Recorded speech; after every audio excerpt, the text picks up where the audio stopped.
Hey guys, how's it going? TJ here with Dead History, and welcome back to our next Vice Presidential Series installment as we're taking a look today at the 21st Vice President of the United States, ThomasAHendricks.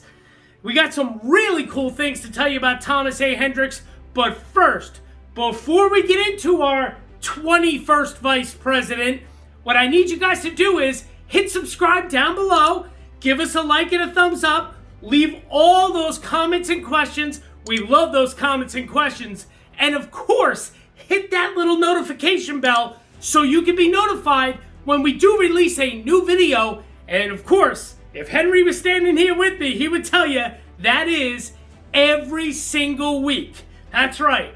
So here we go. Next Vice Presidential Series installment here at Dead History, looking at the 21st Vice President of the United States, ThomasAHendricks. And this is Dead History.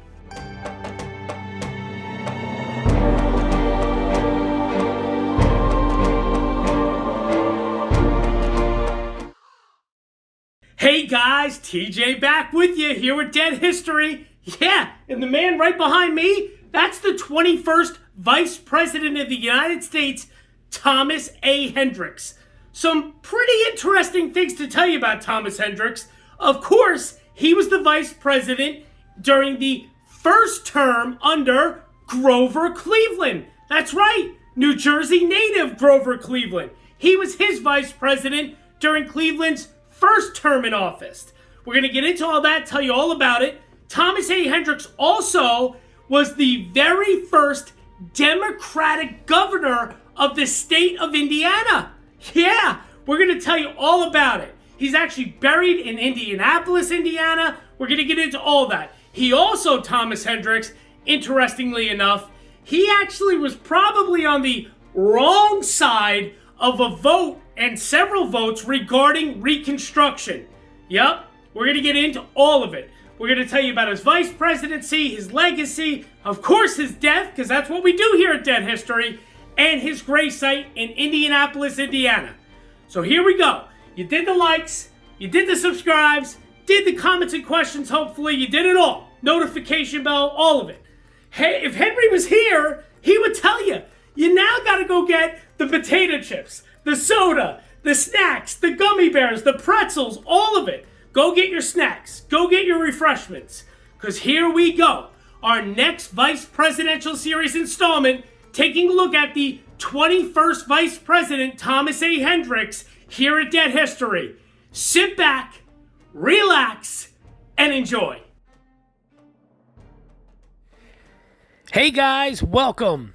TJ here with Dead History, and welcome to another Vice Presidential Series installment as we take a look this week at the 21st Vice President of the United States, ThomasAHendricks. Yes, ThomasAHendricks is our Vice President this week. Of course, technically, the next Vice President in line after last week we did William Wheeler, who was the 19th, would technically be the 20th Vice President of the United States, but that was Chester Arthur, who obviously became president. So we skip over him, and we are now at the 21st ThomasAHendricks. So I am flying solo for the audio portion here this week. I hope everyone is doing well. I hope everyone is staying safe and healthy. I know in pretty much all over the country now, here in the United States, it seems that everybody and anybody is coming down with COVID and getting COVID. So I hope everyone is staying safe and healthy. And I hope all of your loved ones and friends and family and such are all doing the same and staying healthy and safe. So moving on, here we go. Let's just jump right into it. Our very next Vice Presidential Series installment, the 21st Vice President, ThomasAHendricks. ThomasAHendricks. There were no neutral tints in his own political colors. Senator Daniel VOORHEES. American political parties have traditionally been coalitions of contradictory and contentious forces. The Electoral College is largely responsible for the loose-knit nature of these political parties. Victory requires a majority of electors from throughout the nation, a feat nearly impossible for any party rooted in a single region or clustered about one ideology or interest group. To build such national coalitions, politicians must reach out to those with whom they may disagree.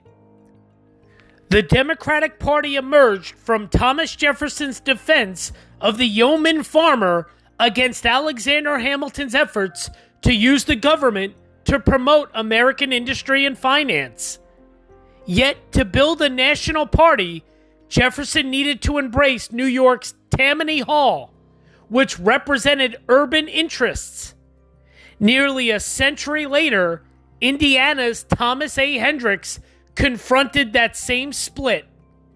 He was a soft money agrarian reformer who ran twice for vice president on Democratic tickets, headed by two different hard money New York governors. Early years. A son of the Mississippi Valley, ThomasAHendricks was born on a farm near Zanesville, Ohio, on September 7th of 1819, to John and Jane ThomasAHendricks. When just 6 months old, he moved with his parents to Indiana, where his father's older brother William was a U.S. representative and a soon-to-be governor of that new state. Hendricks was raised as a staunch Presbyterian and a Jacksonian Democrat, the two pillars of his thinking throughout his life. He attended the Presbyterian-run Hanover College in Indiana, where he proved an average student but a skillful debater. After graduating, he went east to Pennsylvania to study at a law school run by one of his uncles. In 1843, he was admitted to the bar and practiced in Shelbyville, Indiana. That same year, he met ELIZA Morgan, a vivacious teenager from Ohio who was visiting in Indiana. After 2 years of correspondence, he felt financially secure enough to propose, and they were married in 1845. Their only child died at age 3. In later years, an old neighbor said that he doubted whether Hendricks could have achieved his political success without ELIZA. She is generous, wise, and discreet.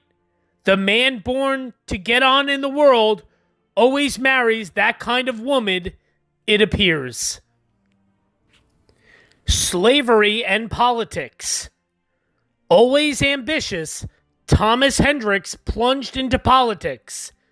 He was elected to the Indiana House of Representatives in 1848, served as a delegate to the State Constitutional Convention in 1849, and won a seat in the U.S. House of Representatives in 1850. A popular member of the House, he became a follower of Illinois Democratic Senator Stephen A. Douglas and supported Douglas's controversial Kansas-Nebraska Act.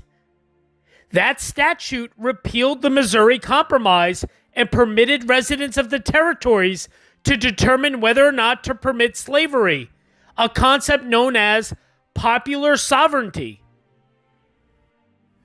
Public outrage in the North caused the dissolution of the old Whig Party and a period of political instability that eventually resulted in the emergence of the new Republican Party.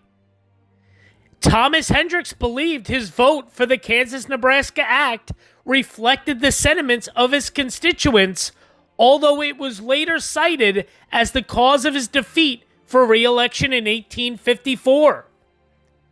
He was opposed by a former Democrat representing a coalition of free soilers, abolitionists, temperance advocates, know-nothings, and Whigs. Hendricks denounced the nativism of the Know Nothing movement and defended the rights of immigrants and religious minorities. Despite these admirable stands for minority rights, he had a blind eye on racial issues. As a delegate to the Indiana Constitutional Convention in 1849, he had led the move to enact black laws that promoted segregation and restricted the migration of free blacks into the state. After losing his seat in Congress, ThomasAHendricks in 1855 accepted an appointment from President Franklin Pierce to become commissioner of the General Land Office in the Interior Department, a post he held through 1859. As a Douglas Democrat, he felt increasingly out of step with the anti-Douglas administration of James Buchanan and resigned his office to return to Indiana, where in 1860 he ran unsuccessfully for governor. He then moved to Indianapolis, Indiana, to practice law. A pro-union Democrat. When the Civil War erupted in 1861, the Democratic Party in Indiana divided between peace and pro-union factions. Jesse D. Bright, the president pro tempore of the U.S. Senate, led the party's peace wing, while ThomasAHendricks became a leading war Democrat. Bright, an imperious man who had tolerated no opposition in his 20-year domination of the state Democratic Party, was expelled from the Senate in February of 1862 when it was discovered that he had written a letter addressed to Jefferson Davis as President of the Confederate States, recommending that the Confederacy purchase rifles from an Indiana manufacturer. Bright expected that the Indiana legislature would re-elect him, but instead Judge David TURPIE was chosen to fill the few months remaining in his term. The legislature elected ThomasAHendricks to take the seat during the next full term. Bright thereafter blamed Hendricks for his defeat. When peace Democrats in the state legislature attempted to pass anti-war resolutions, pro-union members bolted. ThomasAHendricks recognized that the peace movement would discredit the party, and he was sufficiently familiar with the legislature to be certain that there were enough pro-union Democrats to defeat the resolutions. Accepting both his reasoning and his head counting, the bolters resumed their seats and defeated the peace resolutions. Hendricks took his oath as a U.S. Senator in 1863, becoming one of only 10 Democrats facing 33 Republicans. He soon assumed the role of his party's recognized leader in the Senate. Hendricks was a thorough partisan. There were no neutral tints in his own political colors, future Indiana Democratic Senator Daniel VOORHEES later commented. But even Republican senators acknowledged that his speeches were well prepared and that his arguments were plausible, if one accepted all of his premises. Assessing Hendricks' Senate career, the journalist A.K. McClure later said he was a Democratic senator in the most trying times of the war, when many less faithful or less discreet men made hopeless shipwreck of their political future, but the record of Mr. Hendricks has stood the severest test and is conspicuous for its freedom from the partisan blunders which then and since have ranked as crimes. President Abraham Lincoln cultivated the support of war Democrats like Hendricks. As Congress prepared to adjourn in March of 1865, Hendricks paid a last visit to the president, who told him, We have differed in politics, Senator Hendricks, but you have uniformly treated my administration with fairness. During the period of congressional reconstruction of the South that followed the war, ThomasAHendricks never missed an opportunity to remind Republican senators that President Lincoln had opposed such radical reconstruction measures as the Wade-Davis bill and had wanted a speedy return of the southern states to the Union. Hendricks consistently opposed repealing the fugitive slave laws until slavery was constitutionally abolished, and he tried to prevent African Americans from gaining the right to vote. "I say we are not of the same race," Hendricks declared. "We are so different that we ought not to compose one political community." Hendricks emerged as one of the few prominent Democrats not to be stigmatized as a Copperhead or Southern sympathizer during the war. As a result, his name arose for the 1868 Democratic presidential nomination.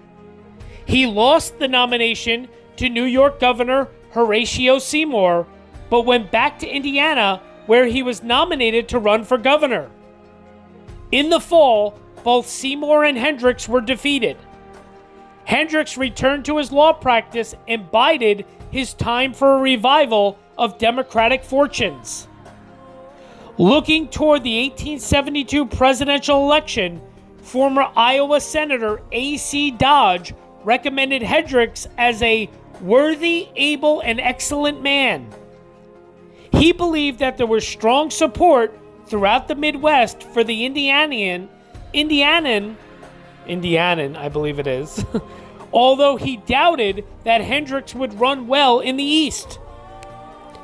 The Democrats nominated the eccentric newspaper editor Horace Greeley for president on a fusion ticket with liberal Republicans who opposed the corruption of the Ulysses Grant administration. I should correct myself. The Democrats instead nominated the eccentric newspaper editor, not insisted. My apologies. That same year, Indiana Democrats nominated ThomasAHendricks to run again for governor, and while Greeley went down to a crashing defeat, ThomasAHendricks won the Indiana State House. Tilden Hendricks. His victory in that important swing state made Hendricks a frontrunner for the Democratic presidential nomination in 1876. However, after the Panic of 1873 and the widespread economic crisis that followed, ThomasAHendricks became publicly identified with agrarian reform and soft money. Currency reformers believed that post-war contractions of the currency had caused the economic depression, and that inflation of the currency through issuance of greenbacks or increased minting of silver currency would lower farmers' costs of repaying their debts. Such arguments struck fear into Eastern financial circles, whose members supported sound currency based on gold and believed that any debasing of the currency would rob creditors of just returns on their investments. The hard money element within the Democratic Party rallied behind the nomination of Samuel J. Tilden, known in some circles as the Great Forecloser.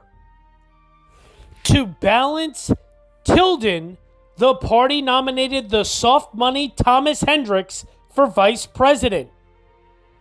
The Republican candidate, Ohio Governor Rutherford B. Hayes, carried every Midwestern state except Hendricks's Indiana. On election night, it appeared that the Tilden-Hendricks ticket had won both the popular and the electoral vote, but the outcome in 3 southern states, still controlled by Reconstruction governments, remained in dispute. Both Republicans and Democrats claimed these electoral votes. The Democrats needed just one more state to win. The Republicans needed all of the disputed votes. When a deadlock developed between the Republican Senate and the Democratic House over counting the electoral votes, both sides reluctantly agreed to set up a special electoral commission. Republicans gained an 8-7 majority on the commission, and by that straight party vote, the commission assigned all of the disputed electoral votes to Hayes, who was sworn in as president. To prevent a new civil war, Tilden and Hendricks accepted the outcome, but thereafter, Democrats charged that the election had been stolen from them. Hobbled by illness.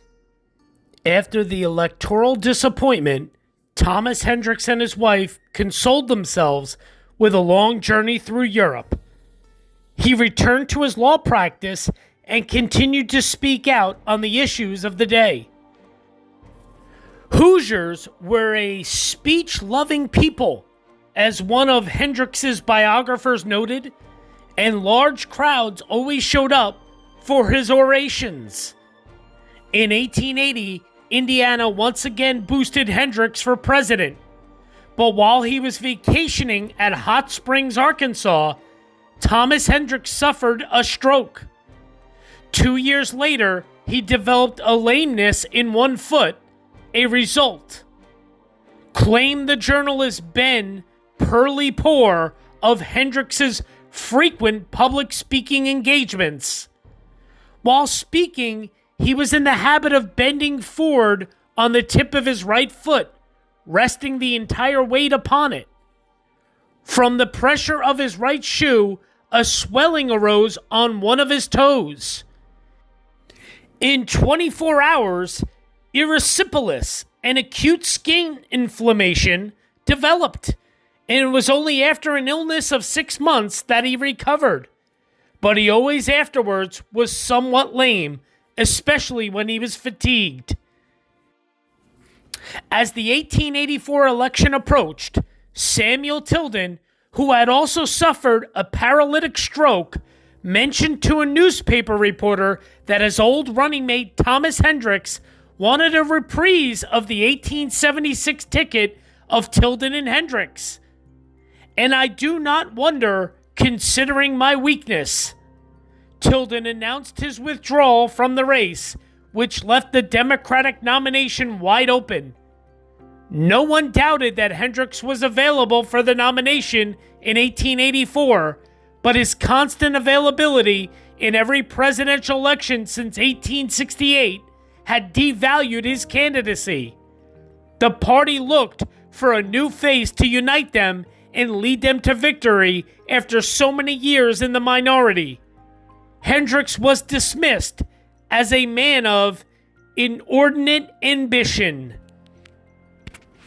So that's really it, guys, for part one, his early life. I'll read you just some more, little notes, kind of what I always do, re-going over, reevaluating and reassessing some things. Hendricks was born on September 7th of 1819 in Muskingum County, Ohio, near East Fultonham and Zanesville. He was the second of 8 children born to John and Jane Duke Hendricks. His father, John, was from Pennsylvania, and his mother was from Virginia. In 1820, Hendricks moved with his parents and older brother to Madison in Jefferson County, Indiana, at the urging of Thomas's uncle, William Hendricks, a successful politician who served as a U.S. representative, a U.S. senator, and as the 3rd governor of Indiana. Thomas's family first settled on a farm near his uncle's home in Madison and moved to Shelby County, Indiana in 1822. Hendricks's father, a successful farmer who operated a general store, became involved in politics, including appointment from President Andrew Jackson as deputy surveyor of public lands for his district. Indiana's Democratic Party leaders frequently visited the Hendricks home in Shelbyville, and from an early age, Hendricks was influenced to enter politics. Hendricks attended local schools, Shelby County Seminary and Greensburg Academy. He graduated from Hanover College in Hanover, Indiana in 1841 in the same class as Albert G. Porter, also a future governor of Indiana. After college, Hendricks read law with Judge Stephen Major in Shelbyville, and in 1843, he took an 8-month law course at a school operated by his uncle, Judge Alexander Thompson, in Chambersburg, Pennsylvania. Hendricks returned to Indiana, was admitted to the bar in 1843, and established a private practice in Shelbyville. Let me see here. Hendricks born, just said that. His parents were John and Jane, who were originally from Pennsylvania but were living in Ohio when Thomas was born. Although it says that, I think it was his mother was from Virginia. Family moved to Madison and Jefferson County, where his uncle William Hendricks. We know all this. After college, Hendricks read law with Judge Stephen Major in Shelbyville. Judge Alexander Thompson. Yep. And then everything we kind of know. Hendricks began his political career in 1848 when he was elected as a member of the Indiana House of Representatives. He served a 1-year term and was Speaker of the House. He ran for Congress in 1850, serving from March 4th of 1851 to March 4th of 1855. He voted in favor of the Kansas-Nebraska Act of 1854, which expanded slavery into the western United States, a position which was unpopular in his home district and led to his defeat in the 1854 election.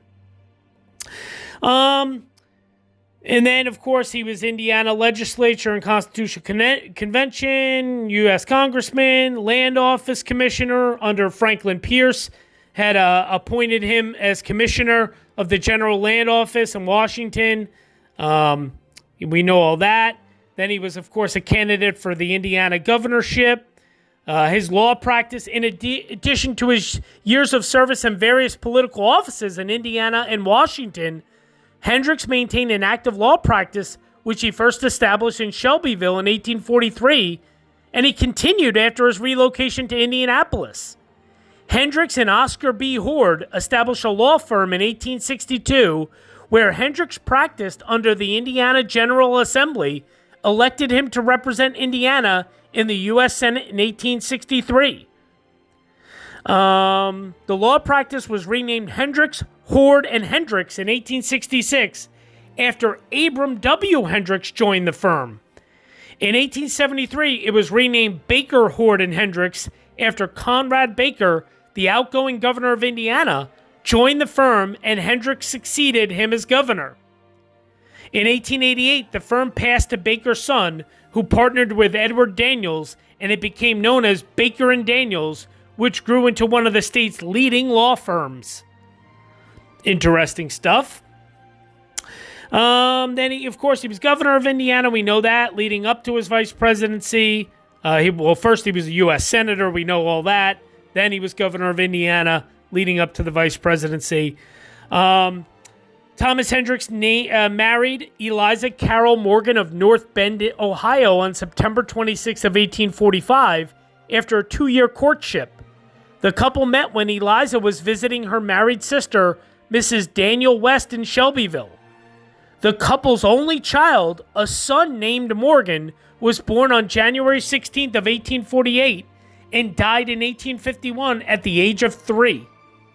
Thomas and ELIZA Hendricks moved to Indianapolis in 1860 and resided from 1865 to 1872 at 1526 South New Jersey Street, now known as the Bates Hendricks House. The Bates Hendricks House is a house there where they lived in Indianapolis, Indiana. It is east. It's kind of east of the downtown commercial district of Indianapolis. Probably showing you some pictures here. I did not go see the Bates Hendricks home in Indianapolis, Indiana. When I was there in Indianapolis, I did not go see this home. Again, as I've mentioned to you guys in the past, I did not know when I was doing all this driving all over the place in 2020, I had no idea that I would be doing a YouTube channel, and I especially had no idea I'd be doing a YouTube channel that did a series on vice presidents. So some of these places I just did not make it to. I definitely will someday. It's just something that, unfortunately, Indianapolis is quite a ride from New Jersey. You know, it's like a solid probably 12-hour to 15-hour one way, if not even a little more than that, drive. So not exactly something I can do right now just to go take pictures of some homes. So we'll have to do with stock photos for that. So any stock photos you've been seeing on the screen now of the Bates-Hendricks home, those are not my photos. However, this photo that you're seeing now of the Ohio historical marker that says that it's the birthplace of ThomasAHendricks, that was taken by Kurt Dion of Kurt's Historic Sites. Kurt was kind enough to share his photo with me that he personally took. So this is not a stock photo. This is a photo courtesy of Kurt Dion, the photo you're seeing here. This is the roadside marker in Ohio of the birthplace of ThomasAHendricks. It says, Vice President ThomasAHendricks was born at this site on September 7th of 1819. While still a baby, Thomas's family moved to Indiana, and he grew up and rose to prominence in the Hoosier state. Hendricks served consecutively in the Indiana State Legislature and the U.S. House of Representatives during the late 1840s and into the 1850s. From 1863 to 1869, he was one of Indiana's U.S. senators. Hoosiers elected Hendricks to serve as Indiana's 16th governor in 1872, making him the first Democrat to win that office in a northern state after the Civil War. In 1876, vice presidential candidate Hendricks and his running mate Samuel Tilden lost the presidential election to Ohioan Rutherford B. Hayes. Hendricks joined Grover Cleveland on the Democratic Party's presidential ticket in 1884 and won. Hendricks died in 1885 after serving only 8 months as vice president. And it's from the Zanesville, Muskingum County Convention and Visitors Bureau, the Ohio Historical Society.